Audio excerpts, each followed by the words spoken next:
அனைவருக்கும் வணக்கம். கரூரில் வந்துட்டு ஒரு சம்பவம் நடந்துச்சு. விஜயோட அந்த ஃபங்க்ஷன் வந்துட்டு ஒரு 43 பேர் வந்து அதுக்கு வந்து விஜய் வந்து ஒரு வீடியோ போட்டிருந்தாங்க.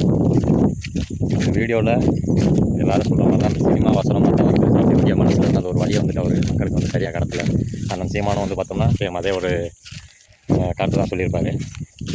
ஆக்சுவலாக என்னென்னா, இந்த இளைஞர் தலைமுறை வந்துட்டு ஓரளவு நல்ல வழியில் போய்கிட்டு இருக்கின்ற மாதிரி நம்மளுக்கு ஒரு ஃபீல் ஆச்சு அண்ணன் சீமான் இருக்கிற வரைக்கும். விஜய் வந்ததுக்கப்புறமும் சரி இந்த ஒரு ரசிக மனப்பான்மையில் போகிறாங்க, சரியாக வந்துடுவாங்க அப்படின்ற மாதிரி நம்ம நினச்சிக்கிட்டோம்.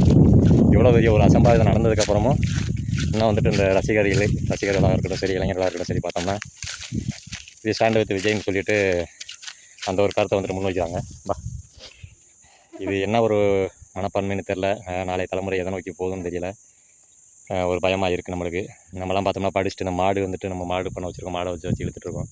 நம்மளோட தலைமுறை, நம்மளோட நாளைய தலைமுறை, நம்மளோட பிள்ளை குட்டிகள் நல்லா இருக்கணும் அப்படின்றக்காக நம்ம வந்துட்டு அண்ணன் சீமானோட அந்த ஒரு தமிழ் தேசிய அரசியல் நிலைப்பாட்டில் வந்து நம்ம நின்றுட்டுருக்கோம். தொடர்ந்து பார்ப்போம். நன்றி, வணக்கம்.